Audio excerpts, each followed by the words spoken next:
Hello, testing, 1, 2, 3.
All right, the board will reconvene in open session. Roll call, please.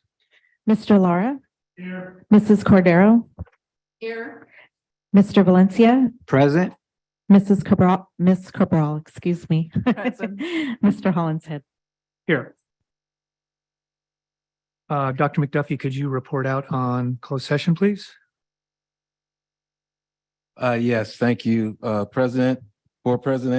First, the Board of Education agreed to a settlement agreement with the employee to have the superintendent and legal counsel move forward with. Also, the Board of Education accepted the administrative appointment of James Michaelis, Construction School Facility Supervisor.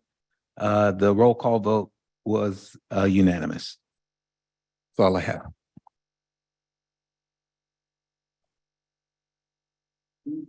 All right, thank you. And this evening, our interpreters are Sandra Carranza and Cesar Ruiz. And greeting is Ida Hernandez and Maria Hernandez. Is Bruce in the house? All right, let's get somebody from Bruce to lead us in the pledge and inspire us.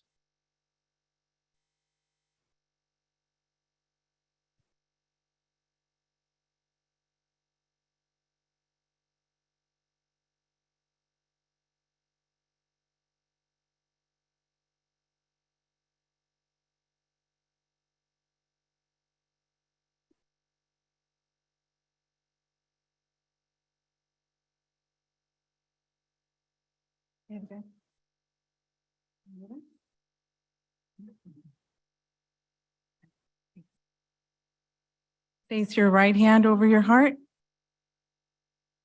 Begin.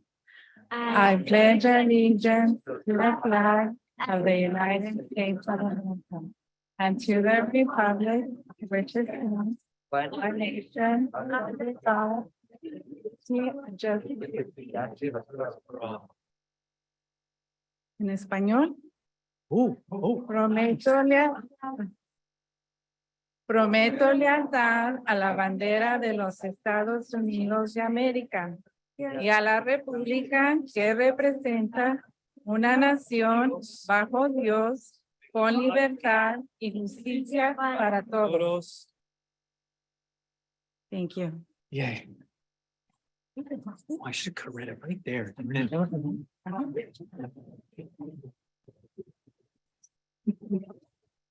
Okay. And for our inspiration tonight, we actually wanted to show you something that you don't get to see driving by Bruce, and you couldn't see with us bringing here to you tonight. So we have a video for you so that you can see the impact that Robert Bruce has had on the community over the decades. So for you. Hi, my name's Angel and I'm Robert Bruce, daytime custodian. I take care of the school during the day. I first started here as a night custodian. I got to know the kids. I started with the group ACEs. The ACEs kids here are wonderful. I got to know them by their name, what grade they're in, what they like. They're always, saying hello to me. I say hi back. It's just a positive environment here. So that's why I brought my son here. Another thing too, the community. The community is great here in this area. We had a harvest festival and we packed it in. Everybody came through. There's always activities here. There's migrant. There's after school programs. It's just an awesome place to be. I love it here. Hola, me llamo Maestra Cruz y estoy enseñando aquí en Robert Bruce. Hi, my name is Ms. Cruz and I teach at Robert Bruce. Takuwani me kunya Maestra Cruz sa chung Robert Bruce yo. Kung yung kanino ba ya Robert Bruce yo ko special no. Ya kui special sa sani sa yora ya una kuya kumi luloni sa chila kanyora. Ime santa bintikado. Jani nya en inglés enseño. Jan pasani sa yora. Una anzi teniora ya zikumi y maestra Silvia kumi spaya. Chata sani tsayura jinchen na iyo jinji don niku zachu sashila don kutuwa kukumi compañero y kukumi chanya zinyo kwana jinji yura si ni tsatono ni tsa si sa sentido ni kisayos kanzi kitindiki ni escuela Kavichiranya Danjiko Snai Yo Tara Tinio Yena when I can't Santavin when I can't Yena Anya Pachinoa can't say Santavira Tan Sans Shinans in your Kunikuko Maester and Nikuni Danjiko Yo to Yo Ku Sansanya people Saniketa Kwana Saniketa and Yanikiti Yotono estudiante chavichira tinio no wen tinio kita kidnya wa pachilo yo ora kai santavi kai da nya tainga tu tasna yora nya kai yo chan santavi dagani tu kwa kai santavi kai sa chila kai inglés sa to ku nya kuni woni to ku tatunji nya yui kai español a inglés da ku kandia santavi. Good morning, I should say. My name is John Saavedra. I was born and raised here in Santa Maria, and I attended Robert Bruce Elementary School from first to third grade. I actually went to school right here at the kindergarten in first grade, right in this little area. My fondest memories is that Robert Bruce is always family oriented. We always did a lot of things together. PTA was really big back in the early 70s. I really enjoyed my teachers. I can remember two offhand, Mrs. Williams and Mr. Clausen. He was really big on math, Mr. Clausen. I remember he was very tough, but he was always very, very nice and wanted to help us a lot. Robert Bruce is just a great family-oriented school. They really look out for the students, and I just really enjoyed my time here. I just hope that everybody that gets to go here that it gets to enjoy the same benefit that I did. Because I like Robert Bruce because the playground is big. I love the park And it's because my teacher has a big playground and swing. Mi nombre es Deyanira. Tengo 6 hijos. 5 de ellos ya se graduaron de la escuela Robert Bruce. Y me gusta venir de voluntaria a la escuela. Tengo otro hijo aquí que viene de voluntario y para mí es muy bonito estar aquí en la escuela ayudando y también tener más comunicación con los maestros. Hi, hello, my name is Ruben. I'm 20 years old and I am a volunteer here at Robert Bruce Elementary School. I volunteer Tuesdays and Fridays with 4th grade students. I currently try my best to help students try to learn English as well as I have an advanced math group. I'm also in my bachelor's program for psychology with a minor in social work. And I am currently pursuing to be a school psychologist. Robert Bruce is special because there are so many vast opportunities for the children here. There are plenty of clubs and there's so many opportunities for the children to chase their dreams and continue to follow them. Robert Bruce is a special place because we focus on our students. We're always thinking of ways of how they can improve at all times. We're always also looking for things in the community that they can connect to. Recently, we've been trying to bring new projects in. Right now, it's a work in progress, but we definitely want to expand out to the community so students can really make that connection. Hi, my name is Esteban Benitez. I am 20 years old and I am computer lab tech for the Santa Maria School District. Robert Bruce was special for me is I still talk to the 3 friends I still have that I made here. My favorite field trip from here was actually going to the Santa Barbara Zoo. It was really fun because we got to see a baby giraffe being born over there, which was extremely exciting to see. And the last thing I would say, like Robert Bruce has been really special. I came back here working for ACES at this school site for 4 years during the pandemic and before the pandemic. So I've seen some of the kids here that grown up from kindergarten all the way to 5th and 6th. I've seen some 4th graders going all the way to freshmen becoming freshmen next year in high school. So Robert Bruce is special.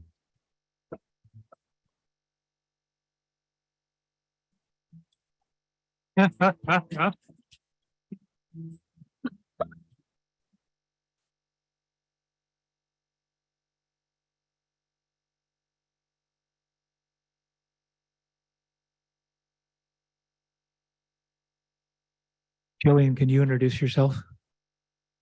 Can you introduce yourself? Because I don't know if, yeah.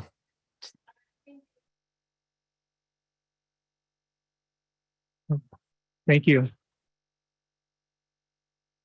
We want to see who the maestro is for all that stuff. That was amazing. I have a couple of questions. Was that a 3D printer in the background with your tech? So 3 3D printers? That's fantastic. And then the kids get to use those? Okay, on the way. And is Ruben in the pipeline rather than being a school psychologist, maybe? Just saying. But yeah, no, I mean, that was my daughter's first school that she taught at when she came to the district. So I've been to math night there and festivals and stuff. And I do know that there is huge participation. So thank you, parents, for coming tonight to see your wonderful children, but also thank you for all your participation all the time at that campus. It's much appreciated. So.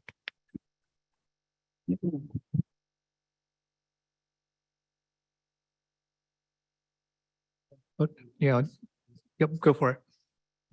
Are there any other staff from Robert Bruce here? Teaching staff, custodial staff, maintenance, un aplauso para ellos.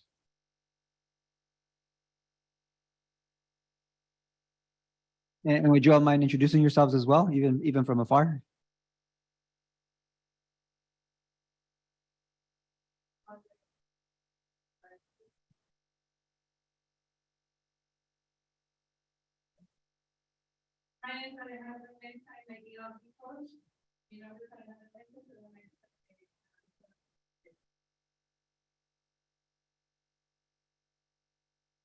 There's a couple things. Oh, sorry, James.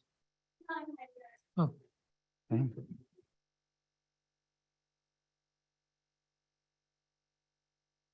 And one more thing, our students that are here are my newcomer students. And I'm so excited that they're here and. Yeah, Muchas gracias. Yeah. So, quiero agradecerle muchísimo a los papás que están aquí apoyando a sus hijos. Quiero darle las gracias a ustedes, los estudiantes. Me llamo Ricardo Valencia y yo soy maestro en la Santa María High School y soy miembro de la mesa directiva. Para mí es un orgullo estar aquí con ustedes. Quiero que sigan echándole ganas a sus estudios y para que logren sus metas, porque sus papás están trabajando muy duro para que ustedes tengan esta oportunidad. So, muchas gracias.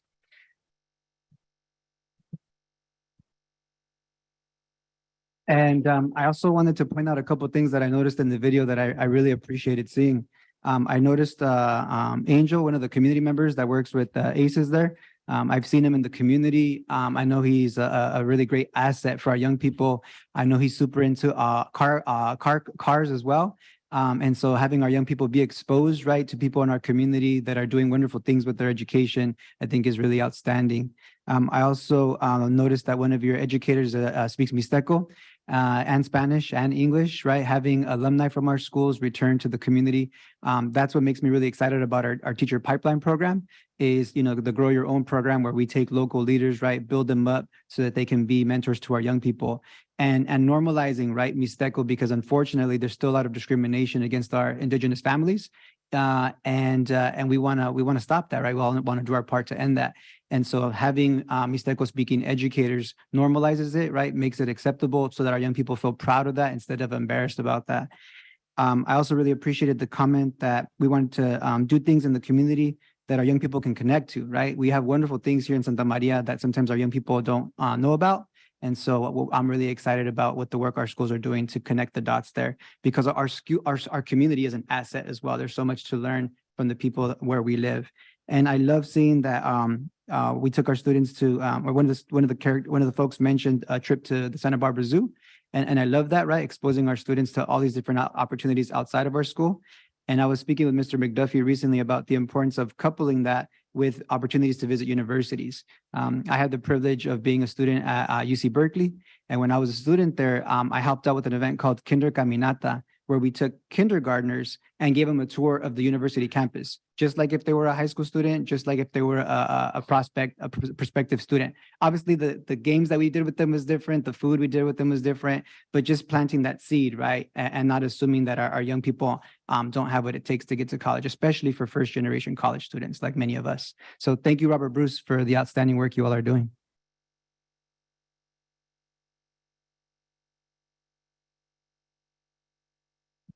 Anybody else? All right, well, thank you. I think it's time for you three. We'll do our student leader advisory team report.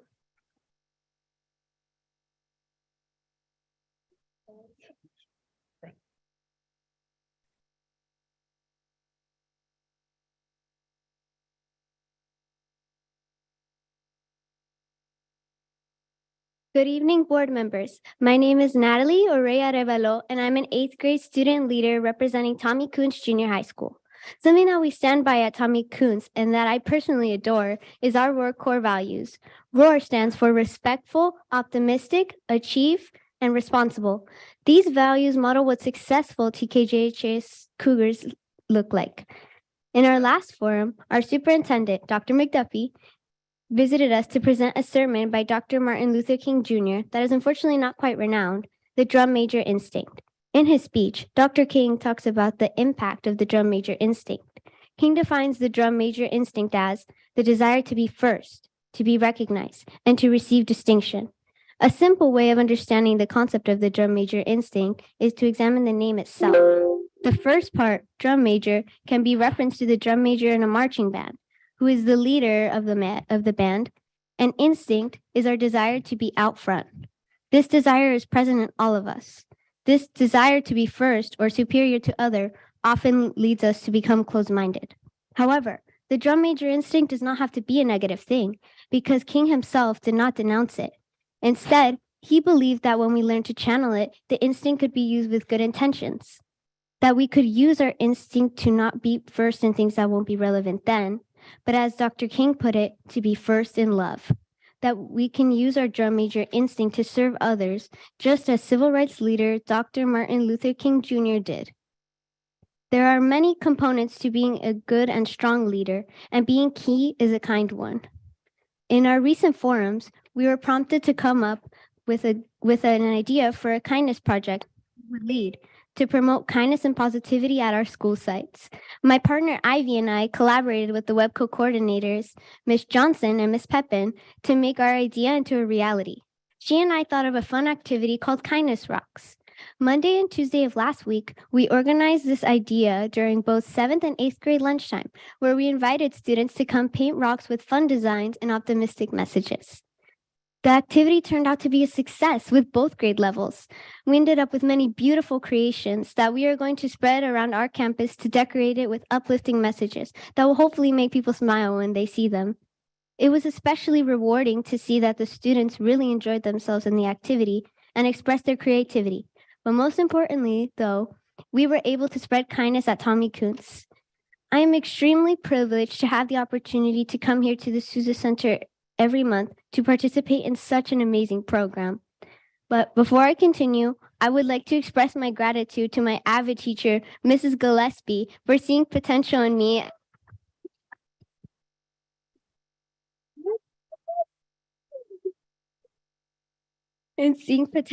leadership potential in me and selecting me to be on the student advisory team, and to everyone who runs the program as well. They do a splendid job with all the activities. I love being a part of the student advisory team because it has been such a unique experience and a fun experience that I'm so grateful for. I've been lucky enough to meet very compelling and important people who have shared with us their experiences and knowledge. I've even made new friends. I look forward to the upcoming trip to the Museum of Tolerance and new ways to improve and become a better leader. Thank you so much for your time, and I hope you have a good rest of your evening.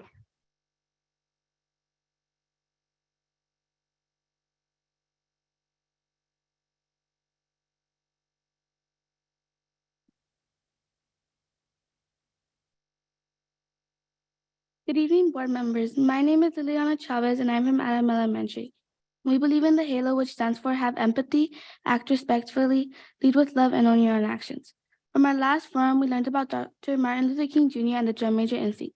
Dr. McDuffie presented one of his sermons about the drum major instinct. He explained that people would overuse their drum major instinct to act better than others. For my kindness project, I'm making bookmarks with positive messages on the back. I'm going to have a small station in front of the librarian's desk with bookmarks so that when a student receives a bookmark, they could give them back. I'm being helped by the principal, student council, and K-Kids. We're hoping to be done by the end of February to start putting the bookmarks in the books by March. I appreciate the leadership program because it gives me opportunities to do things I thought I could probably never do. I appreciate the teachers such as Ms. Ducher, Ms. Brown, Ms. Tadeo, and Ms. Garcia. Thank you.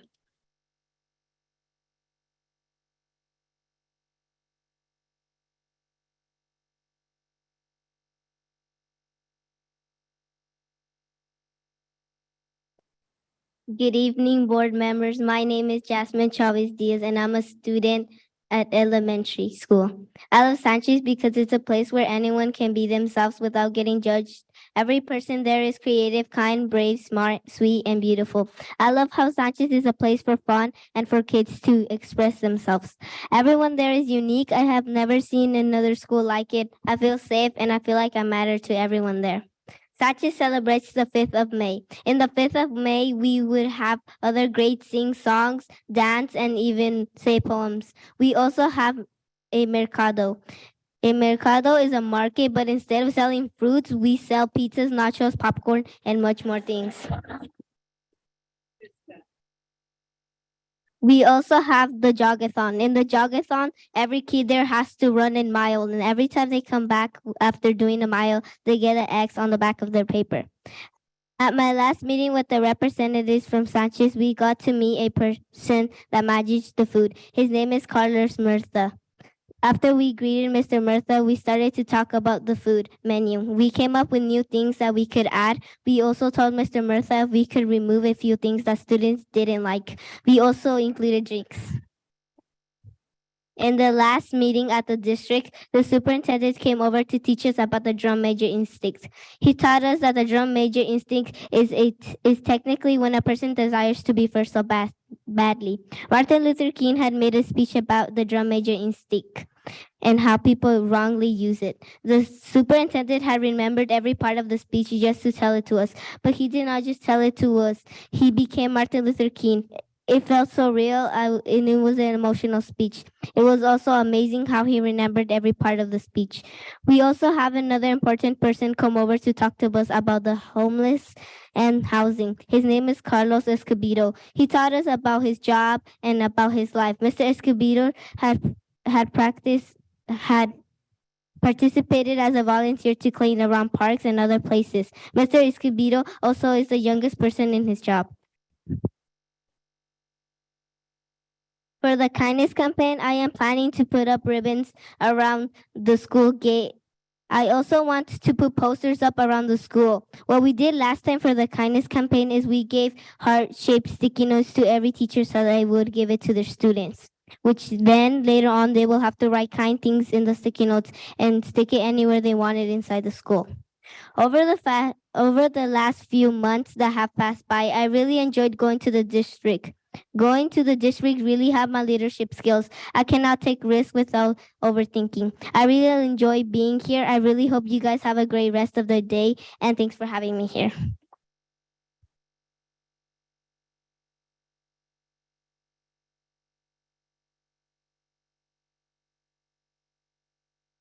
All right, any board members want to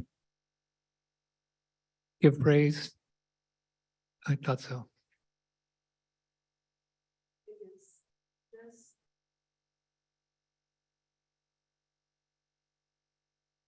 Okay. Sorry about that. It is such an inspiration to someone like myself who is long past, having been in elementary or junior high school. When I think about how long and how hard it was for me to be able to speak in front of any kind of a group. That alone is such a tremendous opportunity for each and every one of you that participates in that program. Your ability to speak clearly and confidently just blows me away.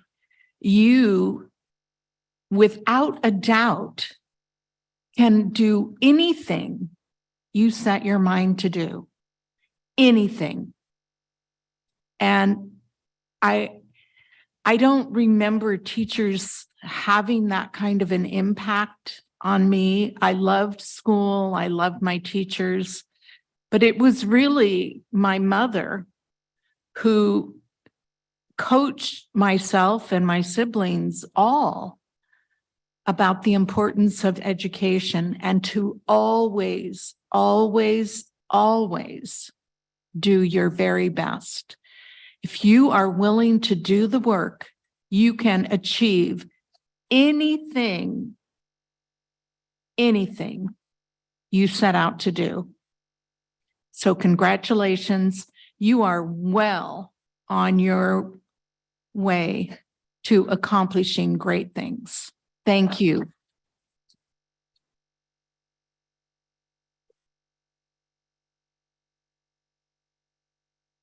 We're going to do our best to have a good meeting after all that, you guys. Hard to measure up to that, and I don't know that I can add a whole lot to what Mrs. Cordero said.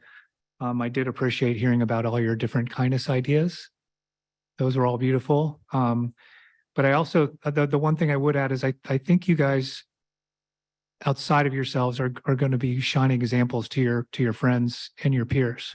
And I think that's really what leadership we hope for, right? Is that you're going to be examples, and that confidence that you have here or what have you, and those thoughts of kindness will be pervasive and spread to your classmates.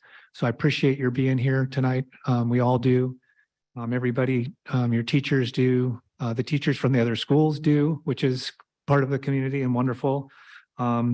Jasmine, I had all the confidence in the world you'd bring it home. So great job. But thank you guys. Okay. I really appreciate you all students also presenting. You all did a wonderful job. And a couple of things you all mentioned that really stood out to me. One was you said something about to make our idea into reality. So I love how you all are practicing that skill, already right now and putting it into practice, the action piece. You talked about thank you to Ms. Gillespie for seeing leadership potential in me. So major props for that, because I think as an educator, that's our job every day. So if we can achieve that with you all, if we're not doing that, then please let us know how we can do better.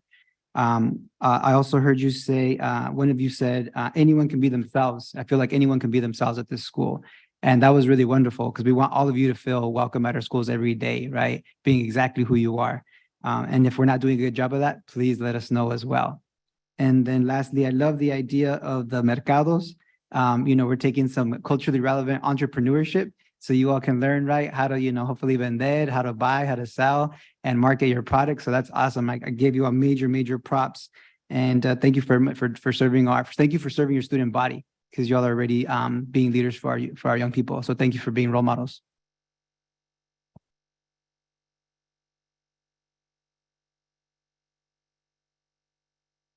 Now go study. All right, we'll move on to public comment. Open session. Public comments are intended for members of the public to address the Board of Education on items involving the school district. Such testimony shall be limited to 3 minutes each, 450 words per person per subject, and 15 minutes total on each topic. If an answer to a specific question is requested, the board president will, if appropriate, direct administration to respond in writing. Do we have any non-agenda? Yes, we do. First person is Mimi Pepin.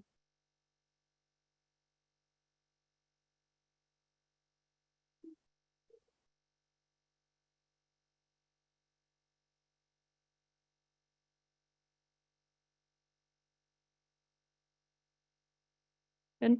All right. Hi, my name is Mimi Pepin. I teach 8th grade math at Tommy Kuntz, and I'm also one of the web coordinators for our site. Thank you for hearing our experiences and concerns tonight. I would like to thank you for hearing our concerns in the past as well.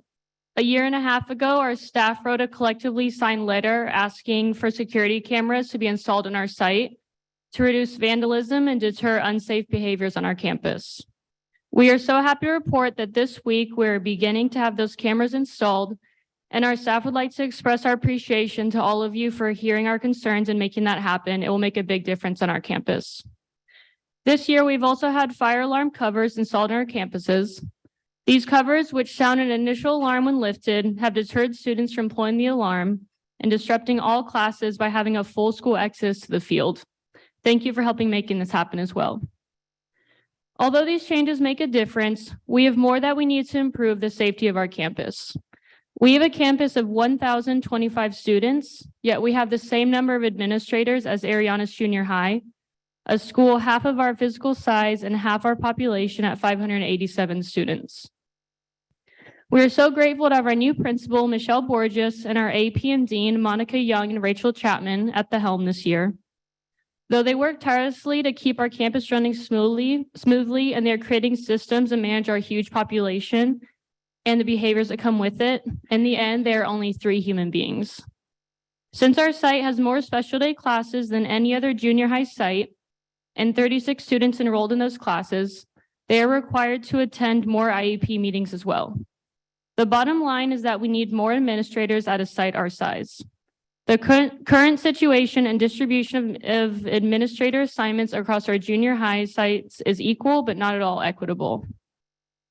We also need more security. 2 security guards for a campus our size is not enough. We have 4 school supervision aides, but 3 of them are only on campus during morning, break, and at lunch. We need them during class time too. Our students deserve their presence, supervision, guidance, and protection. We know the world is short-staffed and we face challenges filling positions in our district. Perhaps we need to reevaluate our methods of recruitment so that we can hire and retain qualified staff to be a part of our TK community and keep our students safe. Thank you.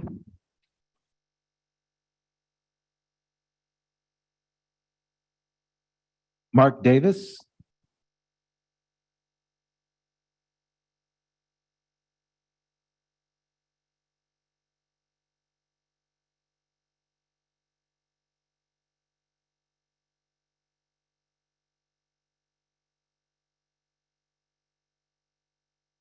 Good evening, Dr. McDuffie. Board. I'm going to talk tonight about the process for construction supervisor, maintenance and operations. I'm an 11-year employee, M&O mechanic. Bait and switch is defined by Black's Law Manual is illegal. The position was flown as a construction supervisor. The person with no construction experience got hired. Several men at M&O would have applied if they knew it was just a supervisor job. It was flown as a construction supervisor job. And I see that you board members in closed session have already took the recommendation of the executive board and just followed through with the corruption. So that's not good. Javier Cavazos Jr. and Matt Beecher, I believe, have this position predetermined. James Michaelis was allowed to go down to management training down south for the last 6-8 months. None of the other workers over there were afforded that possibility at all. I think it was absolutely predetermined before it even started. And I want to know how come you guys even wasted people's time showing up for an interview. There was a man from the outside that had over 45 years construction experience. There was an internal man that has at least 8 years experience being the foreman for his father's construction company. Total waste of their time. It was predetermined. And like I said, I really disappointing that you guys took the executive board's recommendation and proceeded with the bait and switch.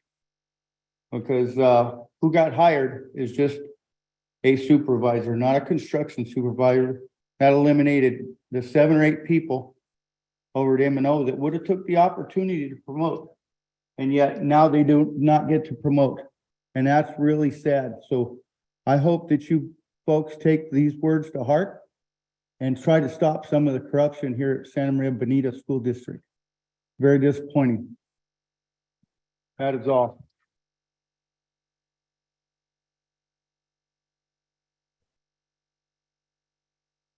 Mario Lamone.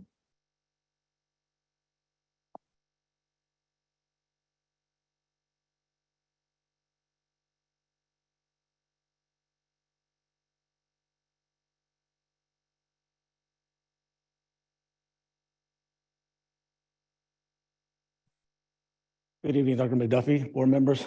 I'm here to express my concerns also on the choice that was made for the construction supervisor. I've been here 30 years and I've seen a lot of things. I may not agree with all the choices that the district has made in the past for good or bad. And this choice right here, in my opinion, and this is my opinion solely, is a decision that should have gone a different way by putting in somebody that has 0 experience and working in construction, electrical, HVAC, plumbing, carpentry, anything that has to do with building maintenance, to put them in charge of a crew that's what they do every day, is a bad choice in my decision. Respectfully, I respect the choice that you guys made, but I don't have to agree with it. There's way too many other people that are more qualified to fit in that position, that have the experience, the knowledge, the hands-on experience. And it's sad that a lot of those guys didn't get a chance, like Mark said, to shine in something that they do for a living in that profession. Nothing against James Michaelis. I know him. He's a good custodial supervisor, but that's what he does. Maintenance, electrical, HVAC, and anything that has to do with mechanical or structural is a different type of animal. I've been here, like I said, over 30 years, and I've been from custodial, the grounds, the maintenance, HVAC, helping electricians, all areas. And we need somebody in place that when we go to ask a question, we need an answer definitively that day or when that question is asked. And I feel that's not going to happen. And that's just my opinion. Like I said, respectfully, I hope that the board members reconsider their choice or look into the matter of the choice that they made, and see if they come up with a different answer. I appreciate your time, and thank you for allowing me to speak.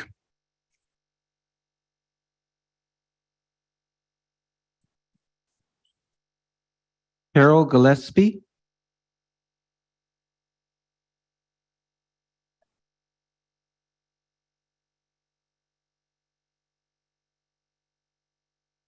Good evening, board members, Dr. McDuffie.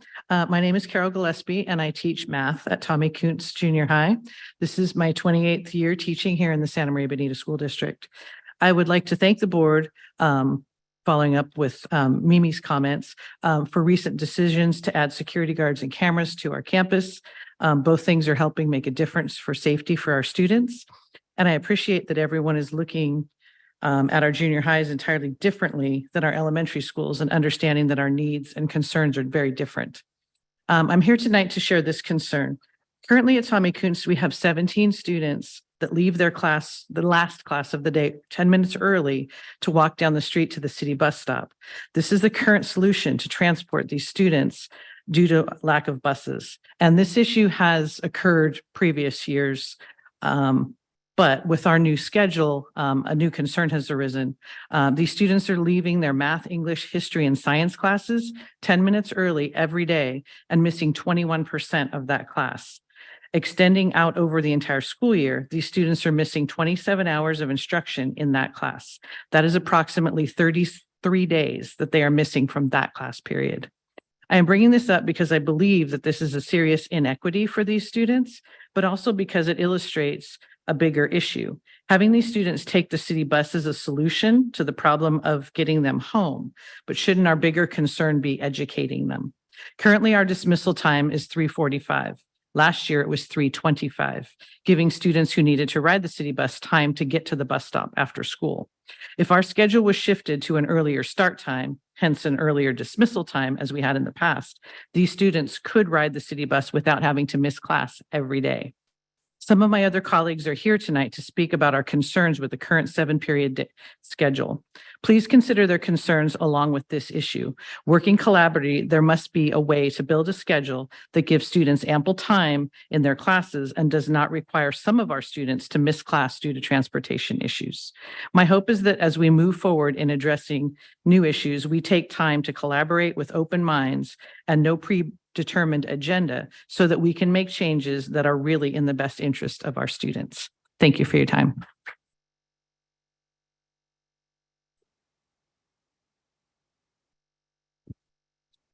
Michael Sullivan.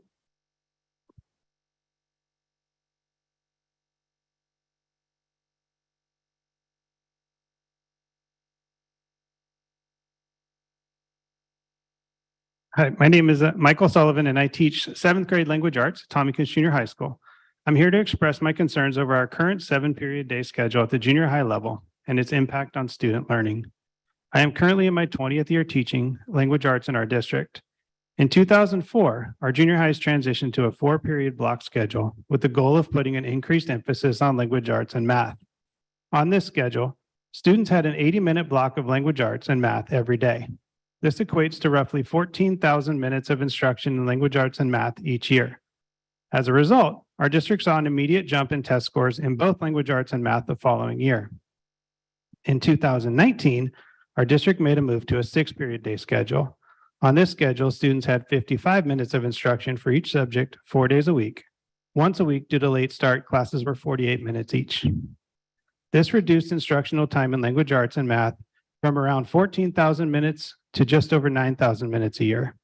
Unfortunately, due to the pandemic, students did not take Smarter Balance testing that year, so we don't have the data to show the impact of such a drastic drop in instructional time. However, Fessler did transition to a 6-period day before the other sites in 2017. That year, Fessler was the only junior high school to see declines in the number of students meeting or exceeding standards in language arts and math. This year, we moved to a 7-period day schedule with 48-minute periods 4 days a week and 40 minutes on early out Thursdays. Instructional minutes in language arts and math have been slashed to 8,000 minutes a year, which is only 57% of the time allotted to those subjects while on a block schedule. This means that 7th and 8th grade students in the Santa Maria Bonita School District are receiving 100 fewer hours of instruction in both language arts and math per year than they were just a few years ago on block schedule. In addition, block scheduling drastically reduces the amount of time students are transitioning between classes. To illustrate, when we were on block, there was only one 4-minute passing period needed for students to move between classes. Our 7-period day requires 4 passing periods, adding an additional 2,156 minutes, or roughly 36 hours, that students are walking to classes instead of in their seats learning. This also significantly increases the need for supervision throughout the day, because as anyone who has worked on a junior high campus before knows, the biggest behavior issues arise when students are outside of class. While the 7-period schedule does allow students to have increased access to electives, it does so at the expense of language arts and math. If you look at our district's test scores, you will see that that is something we can ill afford to do. Please consider exploring alternatives to the 7-period schedule. Thank you.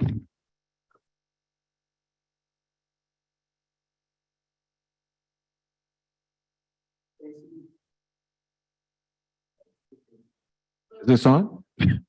Stacy Boom, is it Boom? Boom. All right.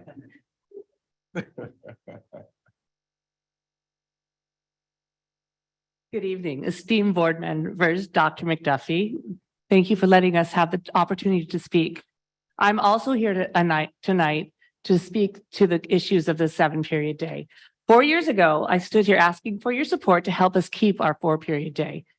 We moved off the schedule because of PE minutes, and I did a lot of calculating and figured out that if we changed 6 of our minimum days into full-length days, we would then be in compliance with PE minutes and would not need to make the change. This year, in 7th and 8th grade, we have the fewest academic minutes we've ever had for those students. They are participating in graded classes for 288 minutes per day. That's 48 minutes less than they had last year, 42 minutes less than they had last year. Additionally, students are on campus longer than they've ever been each day, which is the student day is so long that the teacher day has also been extended 10 minutes in the morning and in the evening in the afternoon for about 20 extra minutes every day. The school day begins with a bell that rings 2 minutes after teacher report time. So teacher report time is 8:40 and the first bell rings at 8:42. The last bell of the day, the teacher report time is then 5 minutes after that bell. Teacher contacts are at the absolute minutes of what they are allowed by the state. If we were to,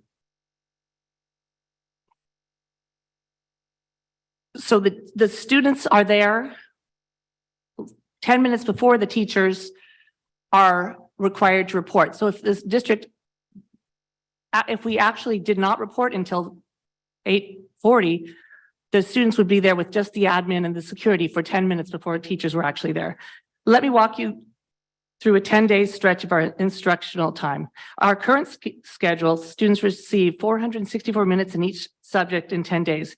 Compared to that to the 4-period day, students would receive 430 minutes of instruction in science, history, PE, and elective, but they would also receive 860 minutes of instruction in English and math. That's 6.5 hours more than they're getting now in a 10-day period, and hundreds of minutes every school year.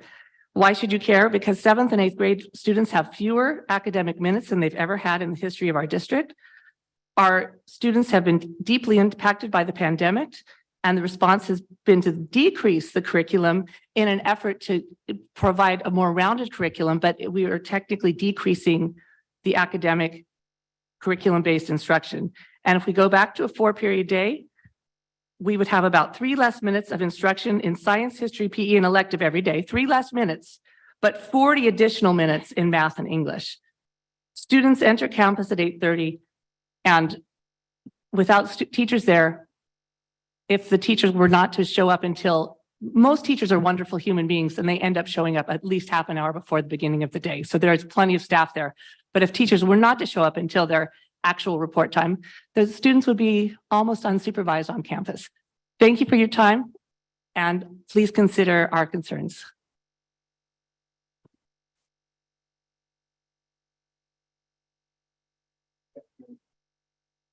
Kimberly Johnson.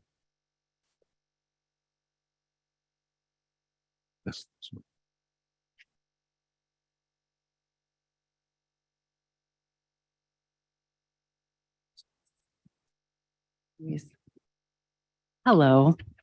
I just want to thank the board members and Dr. McDuffie. Thank you for, just like Mimi said, hearing our concerns now and also in the past, and helping our site and ultimately helping our kids.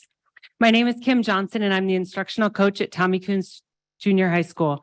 I also teach English language development, and I'm one of the web coordinators for our school, along with Ms. Pepin. I've been an educator in public schools across the country for 20 years. This is my 7th year teaching in California at Tommy Kuhns in this district, and I am proud to say that both of my own children attended Tommy Kuhns and are now in high school and college. I'm here to speak to you tonight to express a need I feel we have missed the mark on as we scrambled to find Band-Aid solutions to stop the bleeding of learning loss suffered during the pandemic and continue to suffer now post-pandemic. The 4th year I taught in our district in the 2019-2020 school year, when my youngest was in the 8th grade, we moved from a block schedule in the junior high schools to a 6-period day. That year ended with the shutdown in March of 2020. Throughout and following the pandemic, our district continued the course set in 2019 of moving junior highs from a block schedule to a 6-period day, even as the world had upended, and our students were in what many of us on the front lines of this profession would argue is nothing short of a crisis, educationally, emotionally, and developmentally for our children. Yet this year at the junior high level, we doubled down on this course, further dividing our 6-period day into a 7-period day, spreading ourselves and our students ever thinner educationally, and thus providing less in the way of support to the emotional and developmental needs of our students at a time when we claim SEL is so important. We eliminated programs like Accelerated Reader, which we used at the junior high level to incentivize and in turn cultivate a love and habit of independent reading, an investment that would last students a lifetime. Additional meetings and time added to the end of our school day ultimately took time away from clubs and activities that used to offer all students enrichment and a sense of belonging and connection to our school community. It's time to stop and reflect on our data and our learning, just as we ask our students to do, and just as we as professionals have an obligation to do. We must have the growth to ask ourselves, why are we adding to this glaring deficit instead of strategically and reflectively responding to it? We must have the humility to admit that the system we're using and the priorities that we have set here do not serve our students. You've heard the statistics about learning time lost at our junior high sites from my experienced and dedicated colleagues who are very good at math and spreadsheets. I encourage you to visit our sites and listen to teachers' feedback and suggestions. Maybe we can't go back to exactly the way things were, but there has to be a better way. Our students deserve our time and attention to find it. Thank you.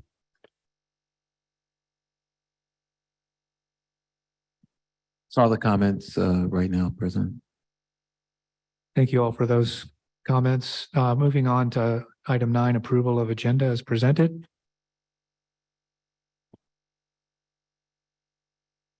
I'll move to approve the agenda as presented. I'll second. It's been moved by Ms. Cordero and seconded by Ms. Cabral that the agenda be approved as presented. Roll call, please. Mr. Lara, Aye. Mrs. Cordero, Aye. Mr. Valencia, Aye. Ms. Cabral, Aye. Mr. Hollingshead. Aye. We'll proceed to item 9, consent. And Sorry, 10. We just did 9. The Roman numerals are messed up. I'll move to approve item 10, the consent agenda. I'll second. Been moved by Mrs. Cordero and seconded by Mr. Lara that we approve the consent agenda. Roll call, please. Mr. Lara, Aye. Mrs. Cordero, Aye. Mr. Valencia, Aye.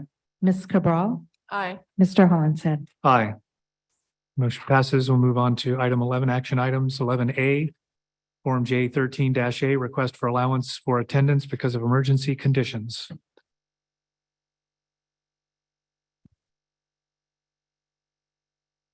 Thank you very much, President Hollingshead. Tonight we have the J13A. It's a detailed form with lots of supporting evidence behind it. I want to thank Brian King for putting this together for your review tonight. The need for this form springs from really what ended up being a county-wide decision where superintendents from across the county met in a Zoom with Dr. Salcido and agreed that the inclement weather, the heavy rains that were in place, damage to roads and things like that nature, created a need to have students and families remain home for the first day that we return from winter break in order to make sure that resources around safety could be focused on other areas and existing conditions. So what this form does is allow the school district the opportunity to request a waiver that instead of taking our attendance divided by 180 school days, which would be the normal schedule, we'll request the CDE take our attendance across 179 days. The reason is we had 0 attendance on that scheduled day. And so they just changed the denominator for us, assuming that we find approval at the county level and find approval at the state level.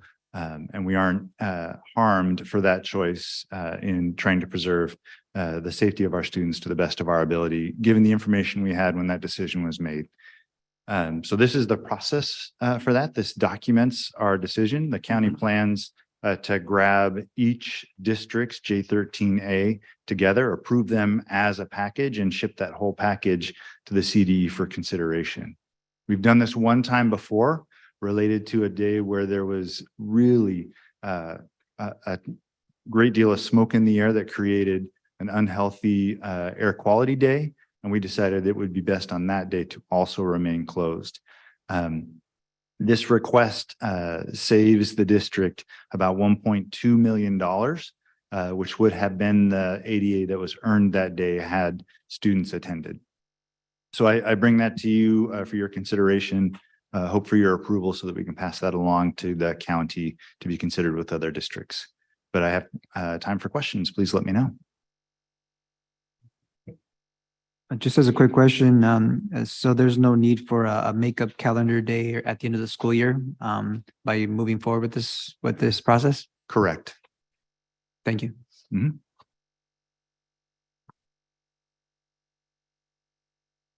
So one of the things we discussed the other day was procedurally, and it's my fault, about making a motion and then seconding and then having any discussion afterwards and then going to the vote. I think we talked about that being so I'll try my best to get on that.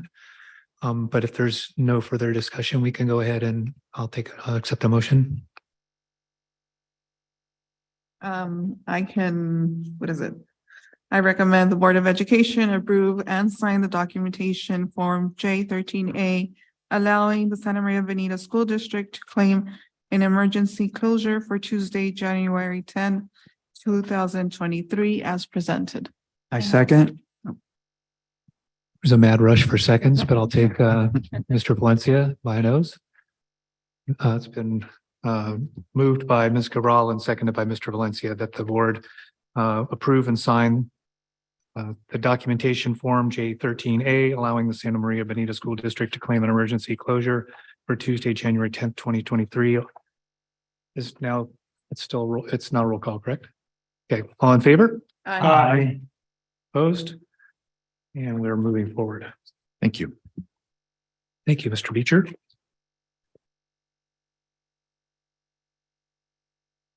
And we'll do item 11B agreement, MOU with STEM Center USA Incorporated to provide standards-based STEAM distance learning instruction for our Santa Maria Bonita School District MEP elementary and middle school students participating in the Saturday School MEP STEAM and coding program. You want to make a motion or go through the? Yeah, so it, that would be, yeah. So the recommendation is that we approve that. I'll accept the motion in a second. For the STEAM, Yeah, yep. I will move to accept the recommendation to. Get on the right page. Your mic's off. 93. 93 pieces. Oh, my goodness. It's page 93. Thank It's a lot of pages. I would have been here a long time. Approve an agreement with STEM Center USA Incorporated to provide standards-based STEAM distance learning instruction for SMBSD MEP, which is the Migrant Education Program, elementary and middle school students participating in the Saturday School MEP-STEAM and coding program as presented. I'll second. It's been moved by Mrs. Cordero, seconded by Mr. Valencia. Ms. Crock?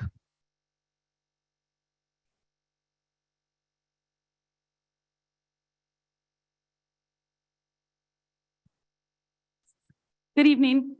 Thank you for having me. This contract is a renewal of a contract that we have engaged in through the Migrant Education Program for several years. We do a student and faculty exit survey at the end of each of our terms, and STEM Center USA is one of the most highly rated activities that we offer to our migrant programs.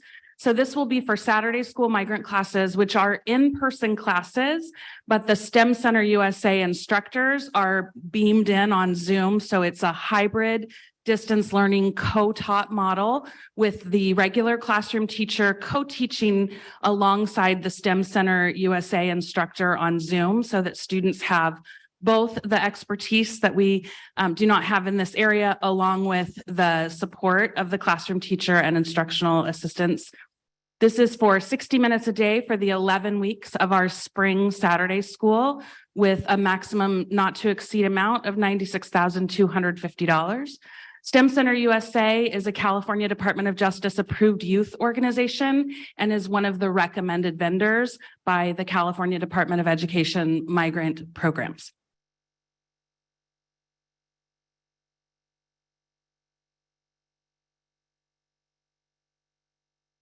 Anybody discussion or questions? Yep, Mr. Valencia. What other organizations do this type of work? So in other words, what's the competition, if you will, or lack thereof, for this type of contract? So we constantly scan for available providers. STEM Center USA is a very unique provider in that it is approved by the CDE for MED programs. So that's a limited pool of options that we have for migrant funds. And there are not any other local providers that match the quality that we have found with this program. And then as a follow-up, I did some basic number crunching. Does it come out to the cost being $250 per student? Or is that 250 students that are served through the program? Is that correct? So they charge us $385 per student with a maximum limit of 250 students total. Gotcha. And is that are there more, is it specifically to the migrant program students? This is specifically for students in Saturday school, which are only migrant students. Saturday school is a migrant program only. Got it. And it is our 4th through 8th graders in migrant Saturday school. And are there any students that want to be a part of the program, but that are not able to because of that 250 cap? Saturday school starts February 25th, so we're currently enrolling. We do not yet have a wait list. In the fall, we did have a wait list that we were able to bring students on to the classes once we figured out who was showing up, but we currently do not have a wait list. We're in the process of enrollment now. Is this offered at all the schools or at certain locations? Our Saturday school is a district-wide Saturday school, so we provide transportation to Alvin School, which is the site for our Saturday school this year. So students from all 21 schools descend upon Alvin School every Saturday from February to May.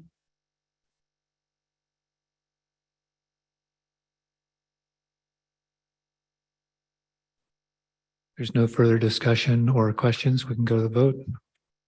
All in favor? Aye. Opposed? Motion carries. Thank you. Thank you, guys. This, just as a point of clarification, we're adjusting the order of the things or how things go with the vote based on some of our discussions over the weekend at our study session on Robert's rules. So we'll get it down sooner or later. Hopefully sooner. Item 11C, Resolution 22-09, resolution layoff to eliminate child development positions due to lack of funds and or work.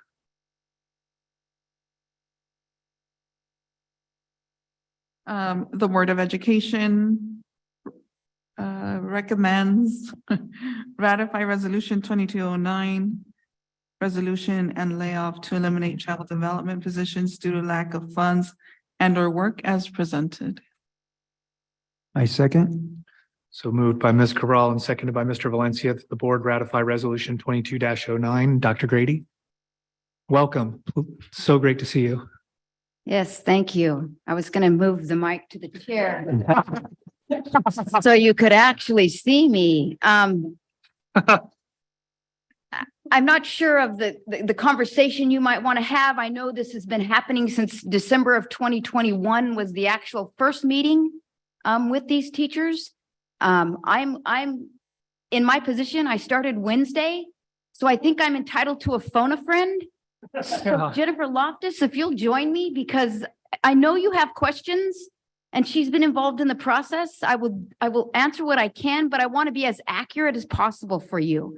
So as you know, we'll be closing down our preschool programs. I think that's all not new to you. So I'm going to back off the mic, and if there are questions you have, let's take that route.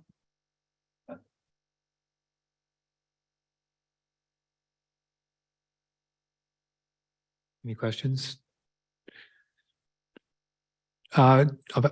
Just as a point, Jennifer and Dr. Grady are things, excuse me, Ms. Loftus and Dr. Grady are things moving along as we've been hearing in previous meetings. No changes. No changes. Things have continued to progress. Okay, so we're allaying any concerns of any of the staff who are changing either their designation or their responsibilities and those kinds of things as well? I think there are concerns and sadness for the transitions. Some are very excited because they are a part of our residency program through CalU, and they know that their next step will be as a TK teacher for the Santa Maria Bonita School District. And there are others who have chosen different pathways to obtain their credential, also knowing that we'd like to keep them in our district family as well.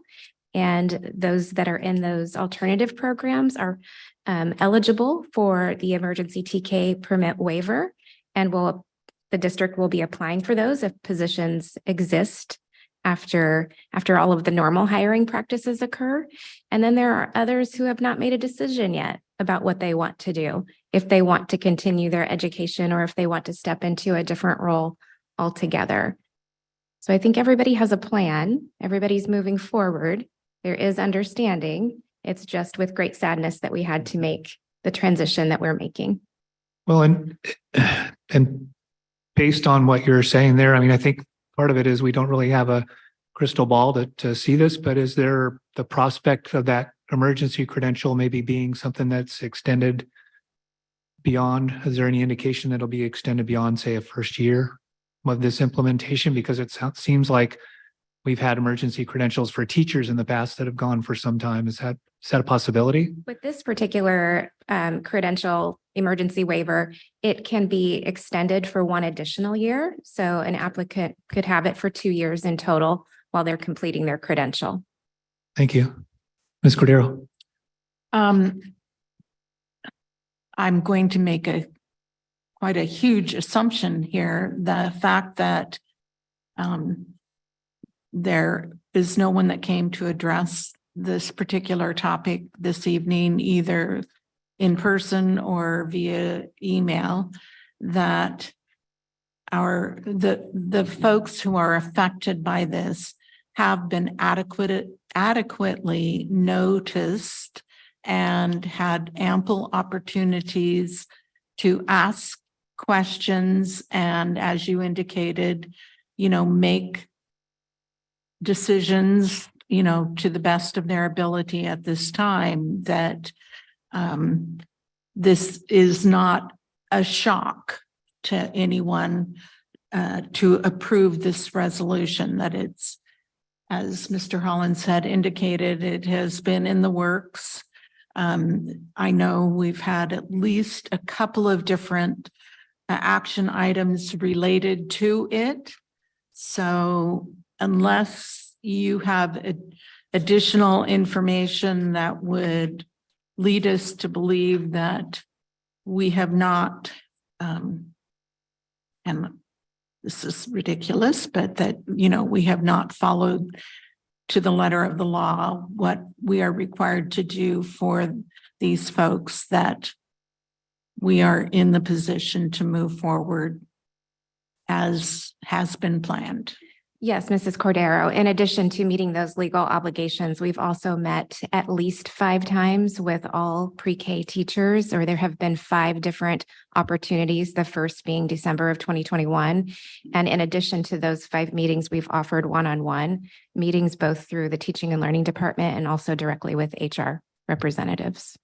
Thank you. You're welcome. All right, seeing no further discussion or questions, we'll take a roll call vote. Mr. Lara, Aye.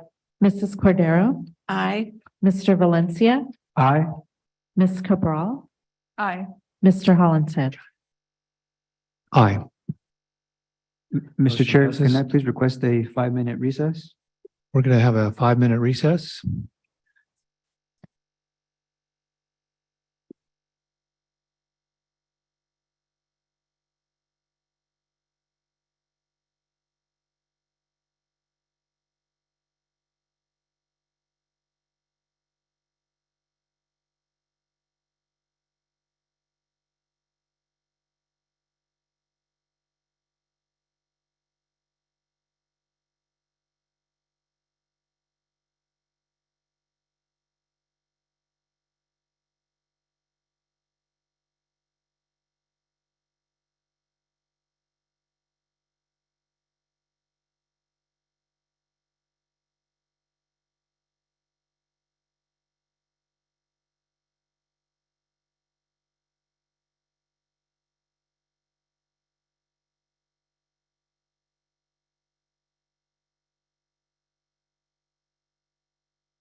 And we're back.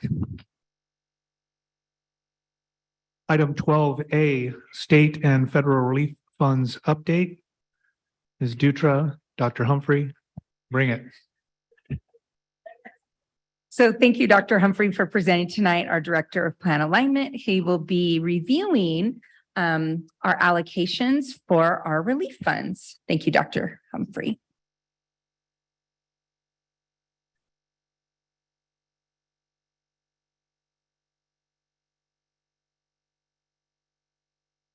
Good evening, board, Dr. McDuffie. I'm here to give us some highlights and some updates on our COVID-19 relief funds. Just make note that all the highlights and the updates on here are on previously approved board plans for us. So if we could just, nobody wants to, but if we could take a step back in time to spring of 2020, just for some historical context, we had a global pandemic that upended the very nature and operations of schools as we know it. The U.S. Department of Education, our CDE, responded to address these significant challenges presented to school districts across the world with additional funding from both entities. And although there was a number of different funding streams with different timelines and criteria and allowable uses, it really boiled down to essentially 5 different overarching themes to help address the obstacles that we were facing at the time. Those being health and safety, accelerating learning, expanded learning opportunities, integrated pupil supports, and professional development. The funding streams you see here between our former Director of Plan Alignment, Rebecca Herrick, and I, these have all been accompanied by strategic plans that have all been board approved since 2020. Accompanying each one of those strategic plans have been informed by Ed Partner across a number of different venues, whether it's been presentations and input from DLAC, our board meetings here, virtual town hall forums, our Wednesday night LCAP Ed Partners meetings, and then online forums and surveys, and the addition of Thought Exchange. The planning, the approval process is actually part of that work.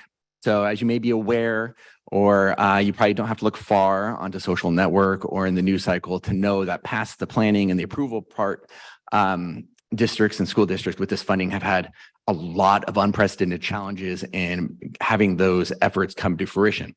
So whether it's delayed supply chain, we have staffing shortages, there's been evolving and confusing state legislature and language with it. A number of different, very unique things have accompanied for that. I think is a point of pride for a collective effort that even through those obstacles and supply chain demands and delays, that we've been able to meet every single expenditure report. We've been able to encumber and invest the funds aligned with every single CDE, U.S. Department of Education timeline. And we've been proactive enough that even for the funds that have not yet been encumbered, they're allocated towards plans that will meet on our trajectory for future timelines. So we should take a point of pride in that. Amongst all of those proactive strategic plans across the previously board approved plans, that we have about 6 main initiatives that those different buckets can fall into. First and foremost, we have some highlights from health and safety, and you can see where the investments from those board approved plans have come to fruition and are in the process of reaching our sites. Increased air quality, new HVAC units at all of those targeted schools is in process. From 2020 on, we've been able to provide COVID-19 testing for our students, staff, families, and even our local public. We've increased school safety with the beginning stages of initial installation for site security cameras and software. And then from 2020 on, the investment and a significant amount of funding towards PPE to help keep each other safe. In addressing learning loss, we've made significant increases in our access to technology for our students and families, both within and even outside the classroom, with notable investments like free internet use.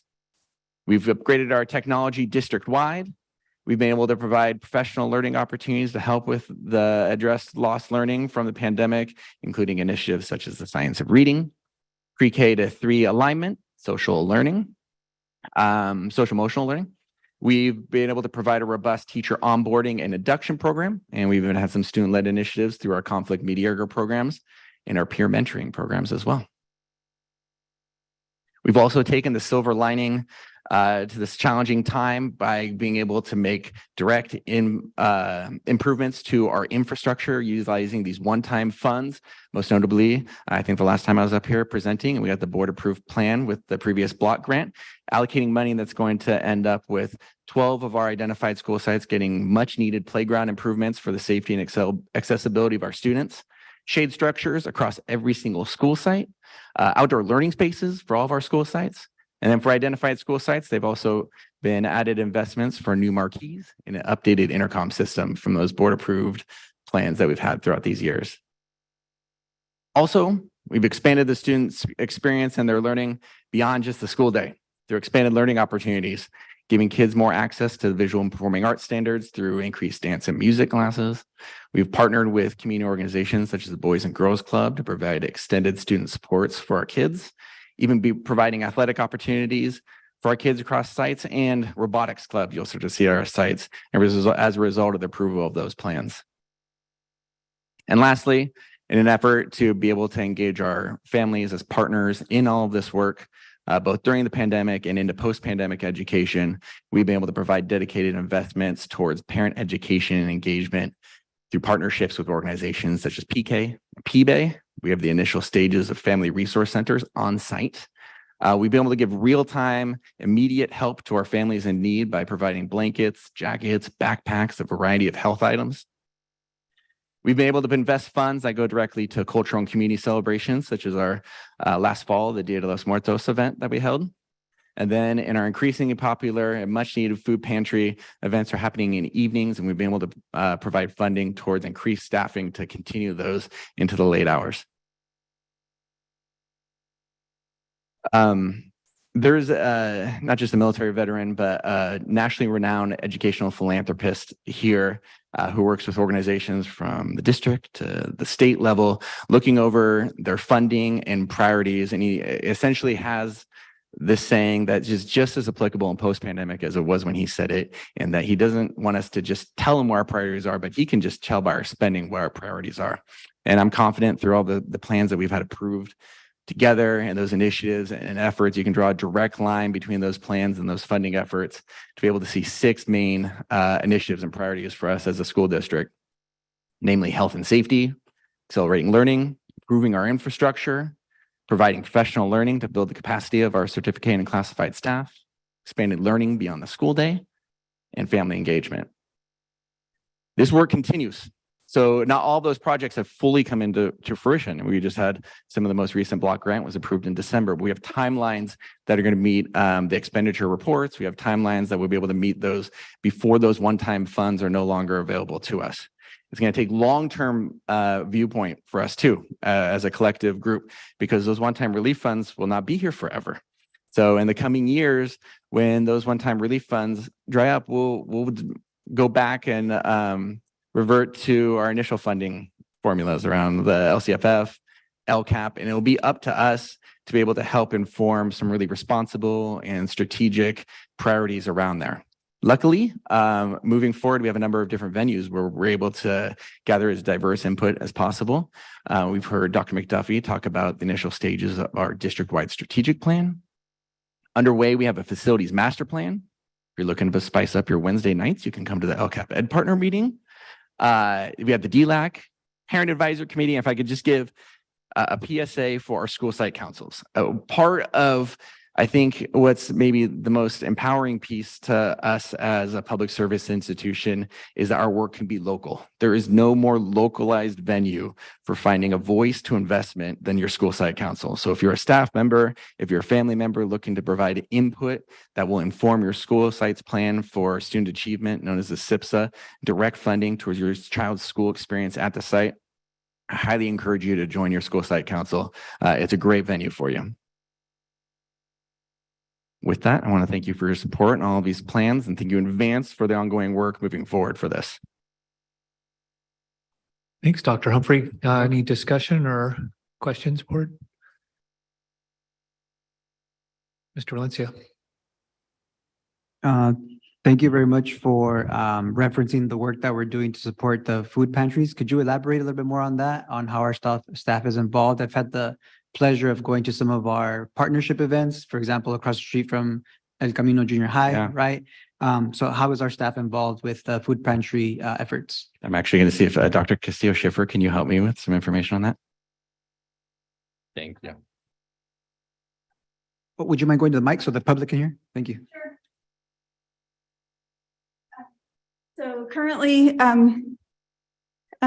we have a food pantry that we run out of Veterans Memorial Park. We feed about 500 families every month, and it's expanded significantly. And so this month will be our last month in Veterans Memorial Park. We'll actually be moving to the Santa Maria Fair Park, which will allow us to expand the services that we offer to our families. It's a really big deal. We've seen the need, and we've seen the need grow significantly. It's about 2,000 people who come out to that event. And we've not just made it a food pantry, we've tried to make it a resource fair as well. So our community partners with CHC and the Children's Resource Network, they come out as well. We've made it an educational event. So while folks are waiting in line, we talk to them about ways to eat healthy. We talk to them about ways to stay safe. Our partners with the California Farm Workers Federation, they come out as well. Our other educational partners with the Santa Maria Joint Union High School District, they've joined us. So we've engaged just about everybody in town. I just kind of get on the phone and I talk to folks when I'm out and about, and I say, hey, we're doing this really great thing. And people are really open and willing to helping us. So that's the first one that we do, and it's going to expand, and we're not sure quite how many people will come out to the Fair Park, but we're looking to increase the number of folks that we're able to help. And that will be in March when we move. The second pantry that we do is out in Tanglewood, because we know that we have 2 schools out there, and the need is also out on the other side of town. And so right now we're feeding about 300 families out in Tanglewood, and that's also done once a month. That's another event, and we partner with Red Oaks Community Church, and our friends from different community organizations, they come out. And so we offer a variety of resources, educational resources and other resources to families, basic needs, and it just kind of depends on who has what to offer on that particular day. So we just always try to offer our families whatever we can to make it kind of worth their while. And the need continues to grow, and folks continue to be generous. And I think that's about it. Thank you. Dr. Castillo Schiffer, that's outstanding work. Like, I mean, when we talk about supporting the whole child, right? And, we recently changed one of our positions. I think, thanks to Dr. McDuffie's leadership, it's student and family or something like that. Student family services, right? So that's wonderful, because the name, right, is also really important, right? In terms of the services that we provide. So I really want to commend, all the staff that are working on that, because that's essential. Like, if our young people are still coming to school hungry, if our families are dealing with food insecurity. Just on a personal note, I noticed that one of the food pantries that's close to where I live was packed, right? I mean, there was lines going around the block.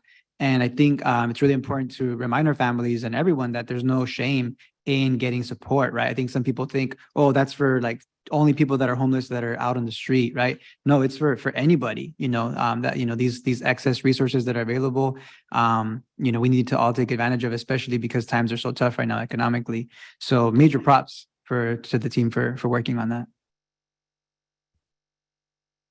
Thanks, Mr. Valencia, for that. I think too, Dr. Humphrey, one of the things that we saw and talked about at CSBA when we were there was part of what you were alluding to, and that's what's going to happen when one-time monies go away, all these different one-time funds. And I think it's important for us to consider in the context of the LCAP that there are going to be those programs with one-time monies that are really effective and work well.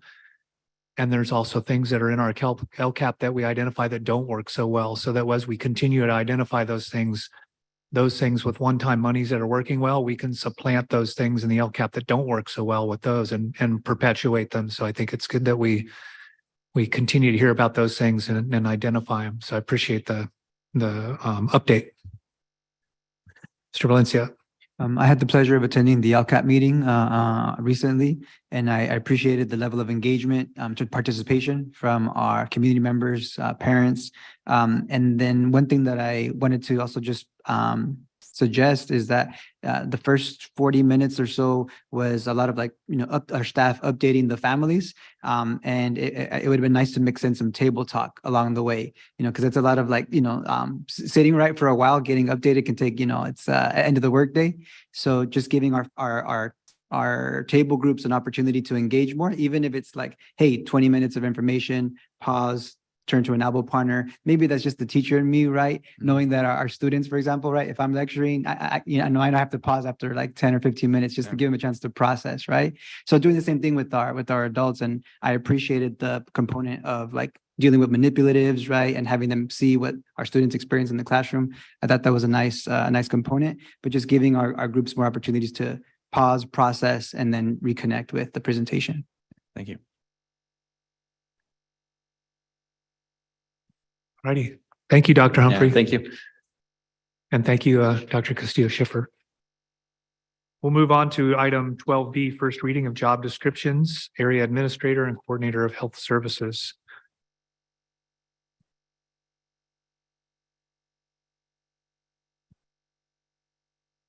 Dr. Gray, just going to go over the job descriptions generally with Ms. Dutra's assistance.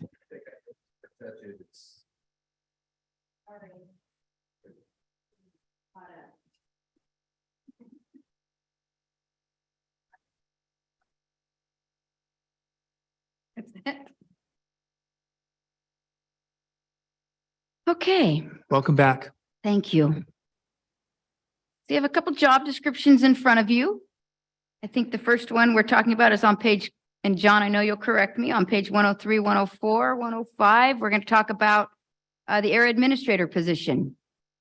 Meeting in cabinet yesterday, there's a need for two, we're looking at two area administrators. The focus is for those schools that have a number of special education and IEP students. And looking at the job description, these area administrators will be assigned, I believe there's one junior high, correct me, and four Yes. elementaries. It's for the continuum schools. Yes, the continuum schools. Thank you. And so looking at these responsibilities, as I was looking at them, they looked real familiar to me as a dean position. So we will have administrative positions, but the area administrator, their focus is going to be on taking those IEP meeting loads and off of the administrators on site so they can do other things, and they will focus on IEP meetings. But while they're not in meetings, the responsibilities will focus on student attendance, discipline, everything that revolves around students on the school site. And Dr. Dr. Grady, Grady. you did say there will be two people for two positions. Yeah, Okay. the need is, should this be approved, the need is to hire two of these area administrators. Yes. And they report to a principal on special assignment? No. What's going to change there is that we talked about this in cabinet yesterday, because they'll be so attached to the school site that they're working for that, did we say this was going to fall under the school site principal? School site principal. School site principal that they are attached to. So whether it's the junior high or the elementaries, they will be the evaluator on site for these individuals. And these are, this is, as it says there, a certificated management position. All right. Thank you, Dr. Grady. I appreciate the information. I think we heard some of these thoughts reflected on this evening. And, I know from speaking to junior high and high school administrators that these are concerns on a number of sites where there's only so many administrators and so much to do. So I think I appreciate that, the thoughtfulness and what the cabinet and Dr. McDuffie has looked at with the different sites and their needs. So appreciate that. Mr. Valencia. A question that I have is are positions like these the norm in other districts of similar size to the Bonita School District? Or is this like a new admin role that our district is creating? It's a new admin role our district's creating, but to answer your other question, it is a very common position for people with the number of special education students that we have. Yes. And So, Dr. Ady, I'm going to have Ms. Dutra, if you can give a little more context in regards to this area administrator in the continuum schools. As Dr. Grady said, it is common for districts this size that have continuums of service happening at a particular school site. Our closest district that has these is Lucia Mar.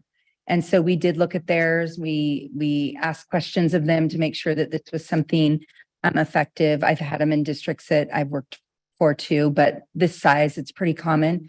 We knew that we were going to need to do something for our continuum sites because when you move, right, that many students that have that large of number of IEPs, because it's not just the continuum that's there. There's kids in all of our classrooms that potentially have IEPs, but we have schools with over 100 possible IEPs a year. That's a lot, right, of meetings.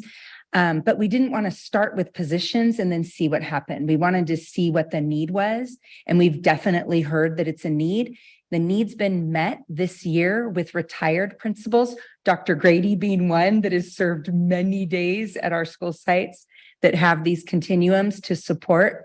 What was really important for us in this role was that it's not just someone that goes and sits in an IEP all day, but it's someone that is an administrator at that site the days that they're there. So they're getting to know the families, they're getting to know the students so that they could be in an IEP or they could be out running the school while the principal or assistant principal is in the IEP, and that they become part of that staff. We will base what days they're at what school based by numbers. And so I have those numbers if you're interested, but those are the numbers today. Those numbers could be a little different as we go to next year, but it could look like if I'm one of the itinerant area, what do we call them? Area administrators. Sorry, I went blank. That I could be perhaps 3 days at one school and 2 days at another school. So I'm always at, I'll use the first school, Bruce, Monday through Wednesday. I'm always there Monday through Wednesday. And I'm always at, what's the next school? Liberty, Thursday, Friday. Don't quote me, Bruce and Liberty. So it'll go by need, but it will be like that so that they're part of that school community and they get to know everyone. And we started with 2 because we have 5 schools. And as we've been watching how many subs we've needed, 2 seem like it would be the right number, but we will continue to watch and see if the need arises. We might come back to you. If we don't need that many, we'll come back and say that. But we definitely know it's a need. And you heard that tonight from our TK teachers. They see that it's a need as well. Thank you.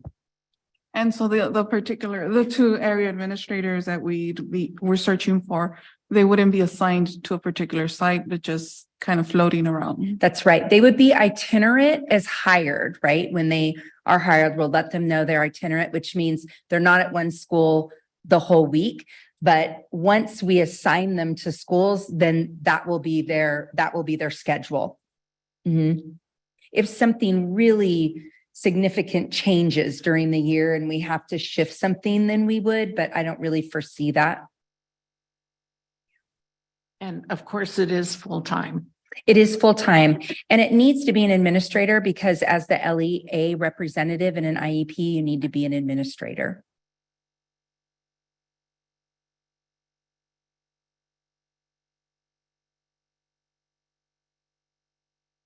No additional discussion, and I think about that health services position. coordinator, another certificated management position. It's coordinator of health services.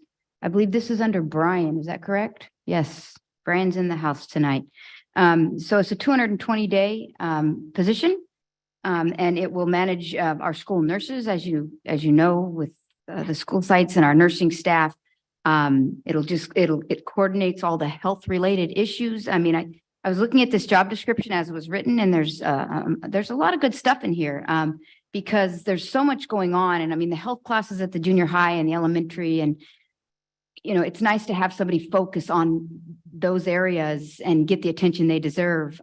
Because some of the administrators here are so spread so thin that this is a focus on the health services at this point for our students.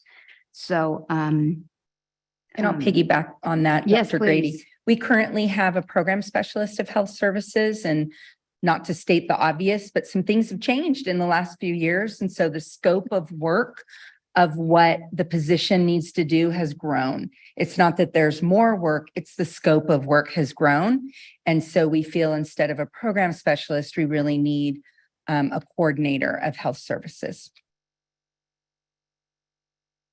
So Ms. Dutra, and this particular position is more focused on the actual administration of health related services rather than curricular health, or is it?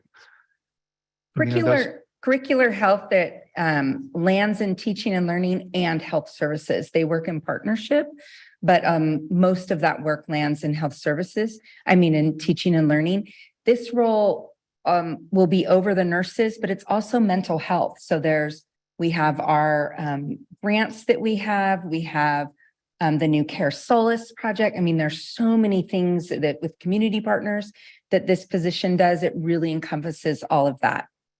Perfect. Yeah. And I just wanted to make that clarification because I think were you to look at it, you would think it might involve like our actual health classes or those kinds of things. They're teaching and learning. And this is exactly. And so, as I know, Dr. Grady probably remembers Helen Hill, who was the RN that oversaw basically every single school site and maybe 3 personnel, some not that many years ago, but several.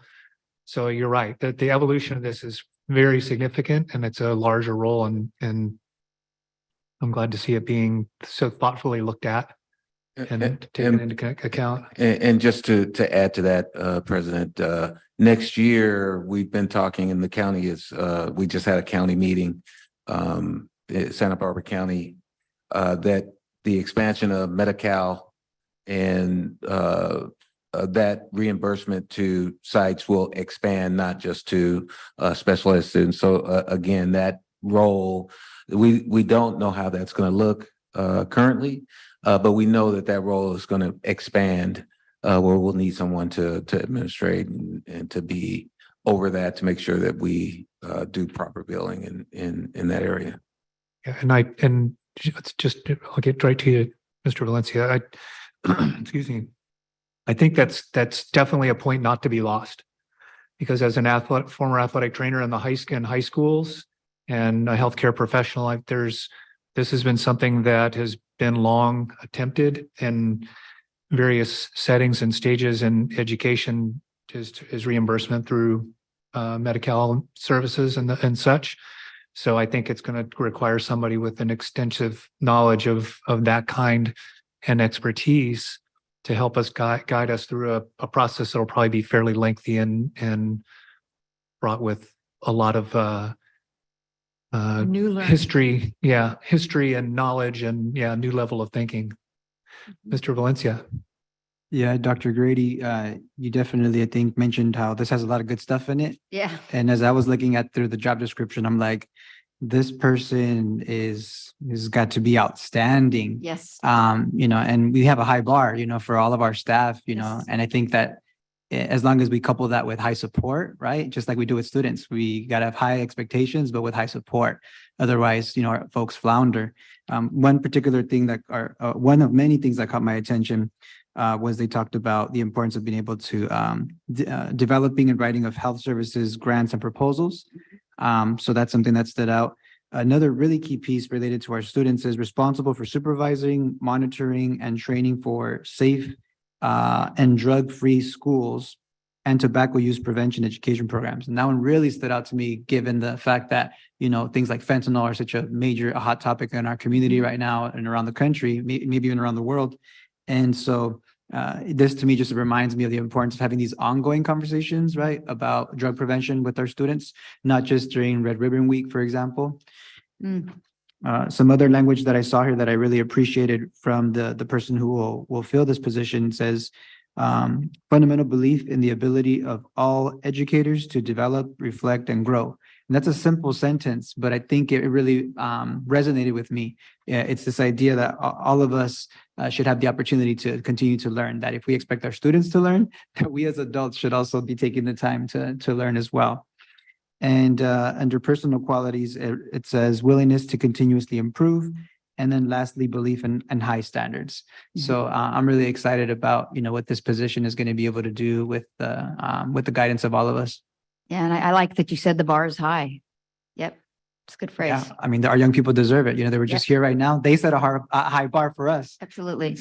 Thank you. Absolutely. Yep. Ms. Cordero, did you have? I was simply going to comment that the educational requirement, either a BSN with a school nurse credential or an administrative credential. Am I understanding that correctly? Yeah, you are. It says or. It says or. Yes, or. Yes. Okay, I just. Yeah, you're understanding it. It's or, so the qualifier would be Right. this or this. Yeah.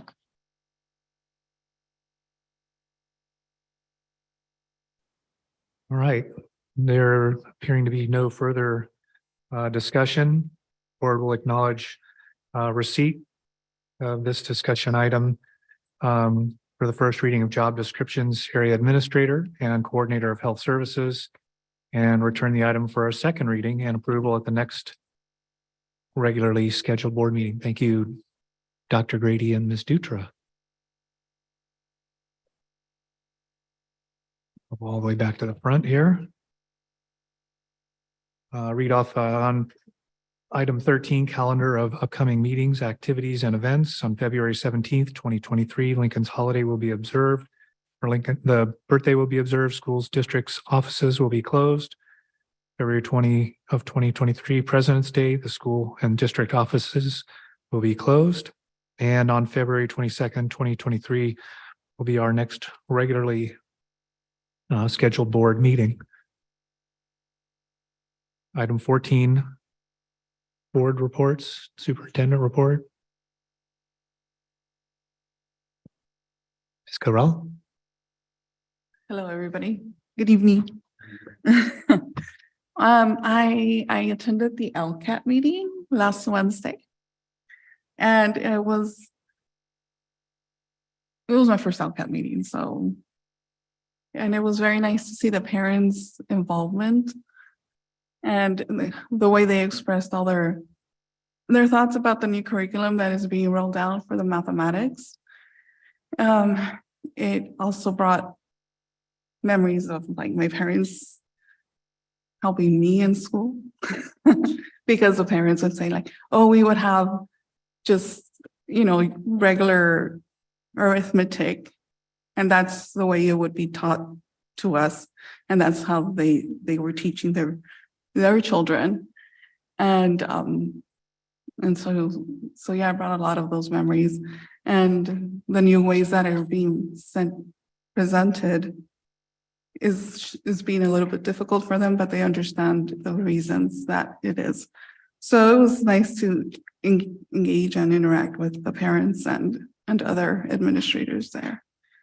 And then we had our meeting on Saturday, and it was nice to have some time and kind of get to know each other, and then go over our rules for the board and expectations as well. I wanted to congratulate, I still don't know your name, for the Dr. Castillo, for the expansion of the program, of the Thursday program. When I was a county worker, I went out a few times to that program, and it was very well attended, and it was really impactful for me. So I'm glad to see that it's expanding out to the fairgrounds because I know the need is out there for it. And I loved all the little programs that were always set up for the students and the families and the resources. So congratulations.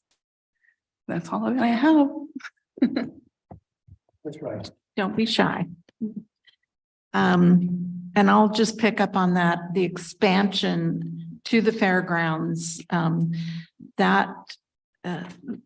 the program that was started at the Veterans Center has been going on for quite a number of years, and we have been serving parents and families from the surrounding school community. So it really, and providing those very same services. So it has been available to much of our community for quite a long time. We are just now really expanding so that it includes all of our schools. The LCAP meeting was very well attended and a lot of great information was provided, and a little different approach to the discussion regarding our new math program.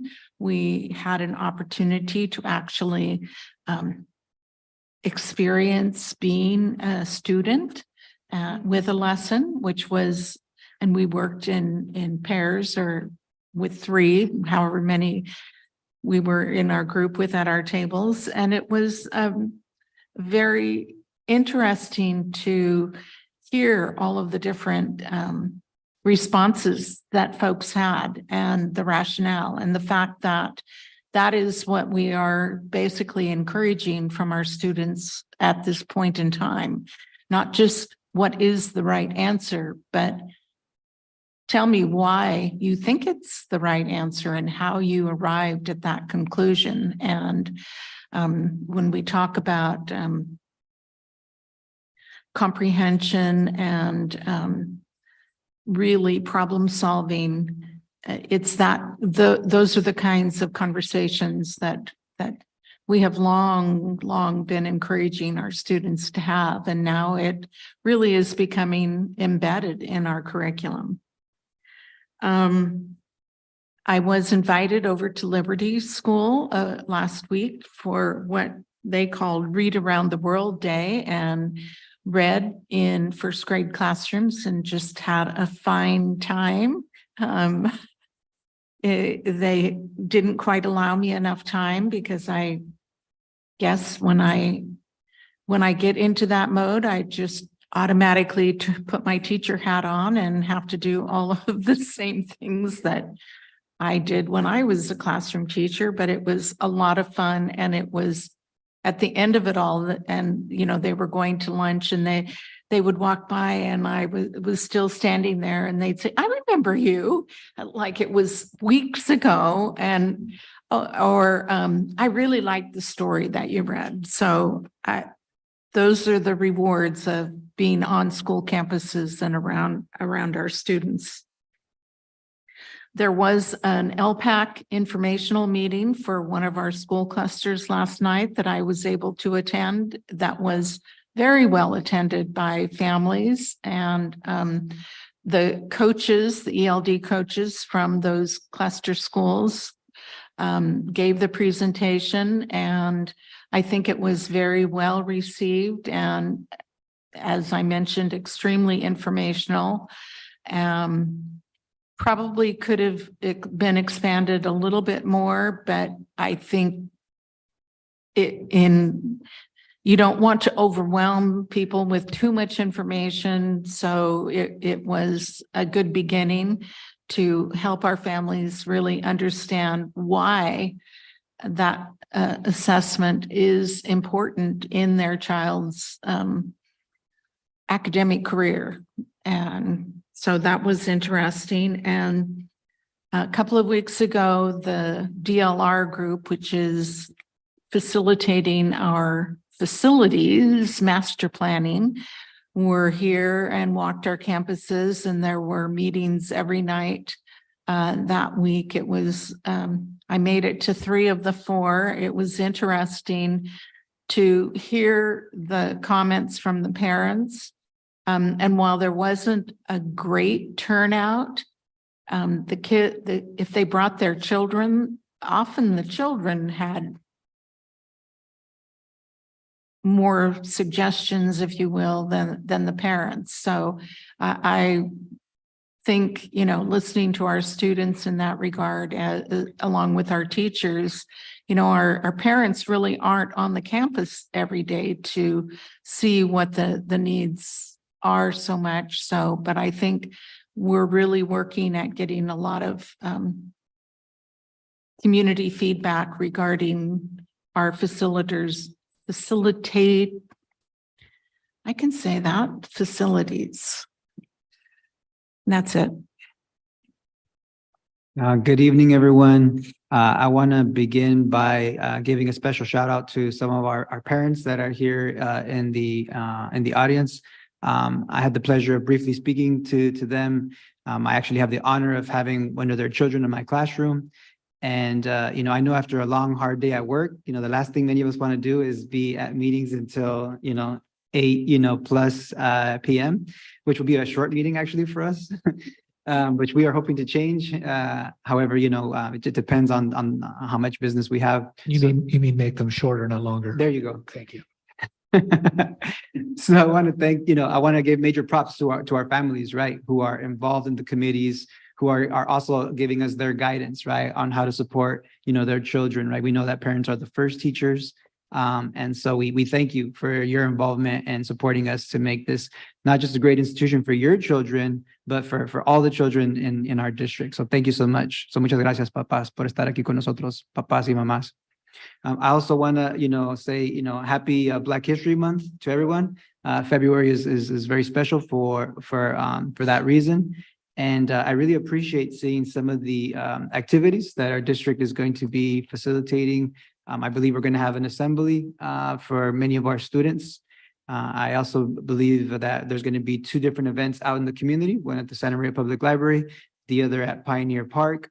And so I want to encourage all of our staff, all of our teachers, our counselors, our admin, and of course, our students to be able to check these events out that will hopefully educate all of us on the importance of learning American history, which is Black history.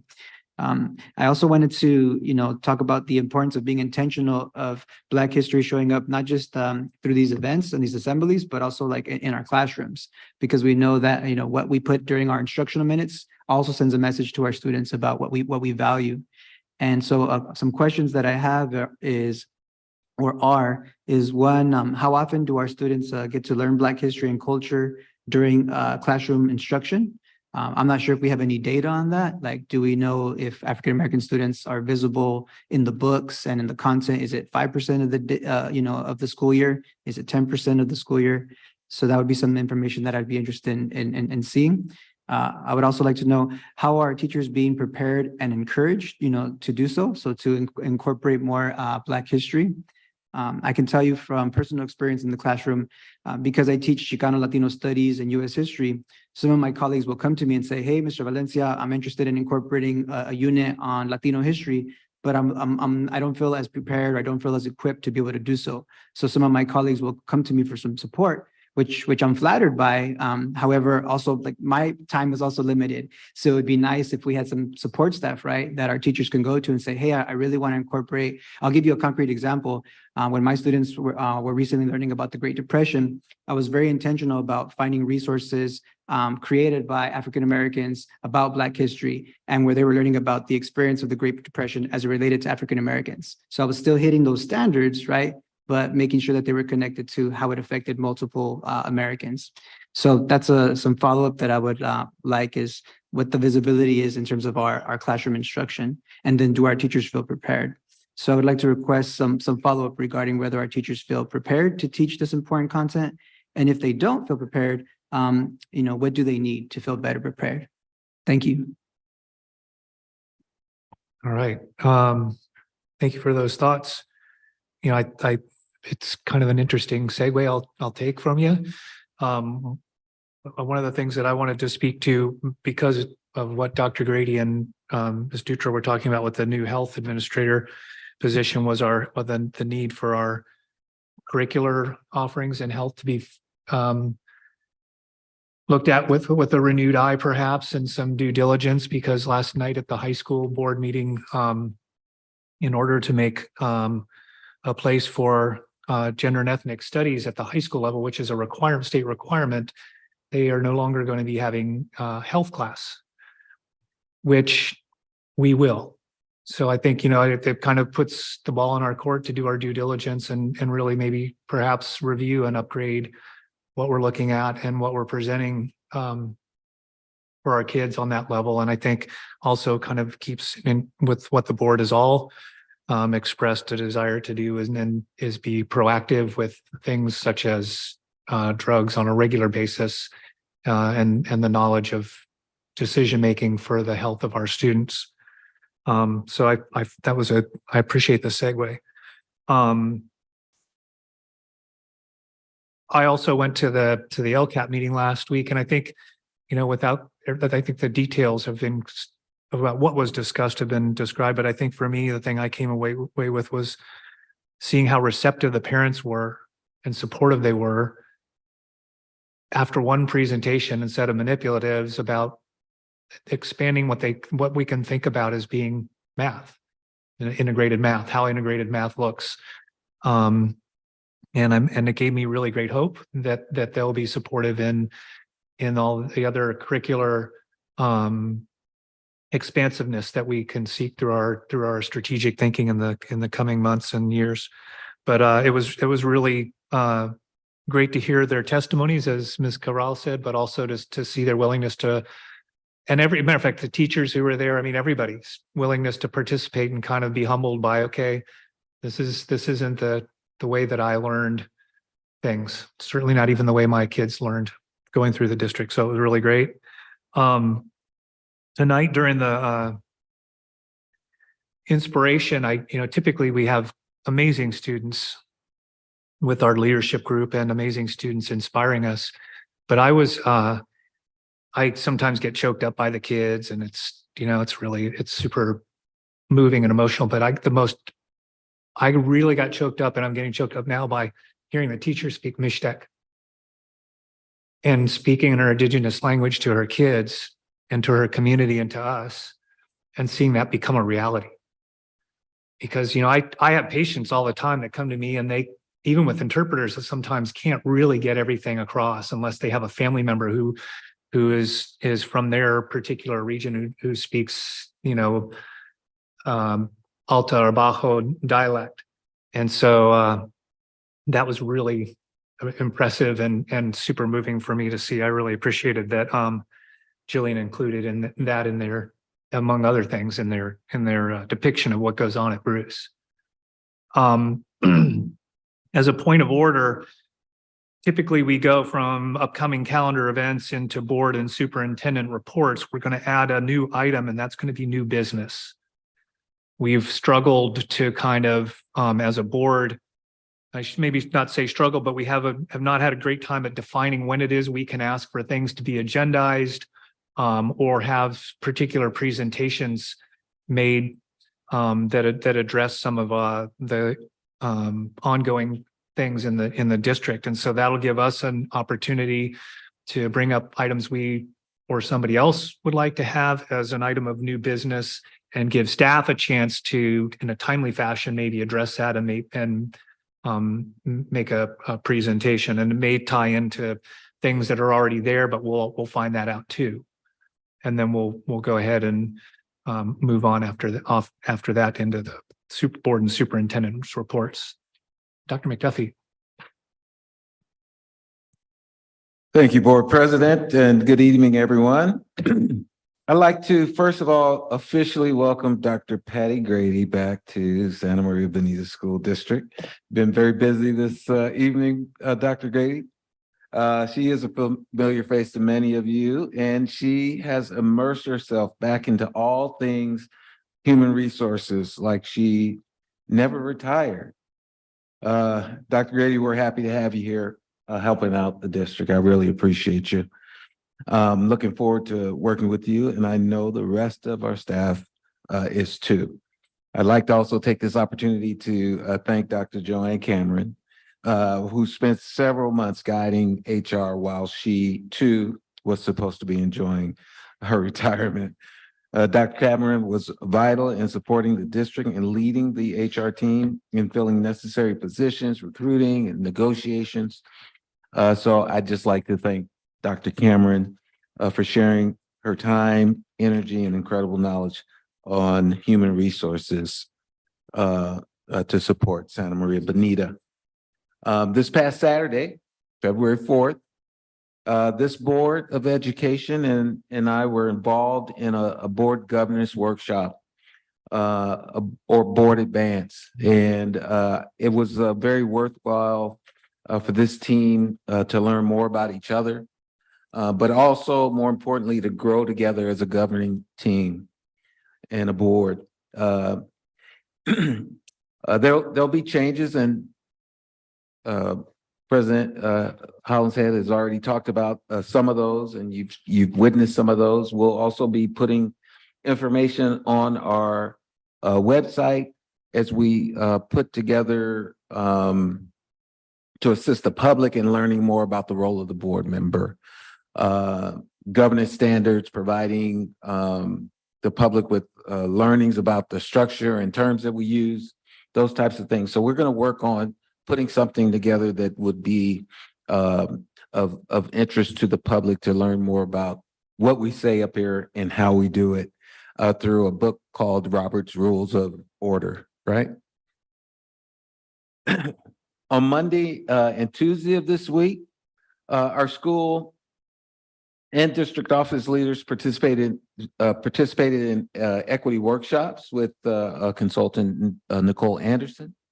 The goal of the workshops really is to help our leaders create an inclusive environment where everyone's acknowledged, accepted, and respected to what they bring to our world. Equity really is about ensuring high outcomes for all of our folks in our educational system by interrupting inequitable practices, examining biases, and creating inclusive multicultural school environments that discover and cultivate the unique gifts, talents, and interests of children and adults. So equity will be something inherent in this district's journey through strategic thinking and planning over the years. So just more to come on that topic. Now, finally, I want to discuss the terms I've been focused on this year, and you know, I've had this on my mind, and I really have been talking about it to each of our different groups. And those terms I've been talking about are the power of kindness, the power of words, and the power of relationships. And, you know, I know through my interactions with many people in the district, kindness is something that shines through when you meet the folks of Santa Maria, and particularly in our community, in our school district. I often wonder if it is shining because I'm the superintendent, or is it because they want to put a face on? I don't know. I don't know what the motivation is. But I don't want people to be kind because it's something that I said. I want us to be kind for kindness' sake. And there's a very difference. It's a difference. Really, kindness is about doing good for others, serving others. And serving others is easy for those you like. But for those who you don't, maybe get along with, or you have differences with, that's the hard stuff. That's when it begins, when we can begin doing that, that's when culture begins to change.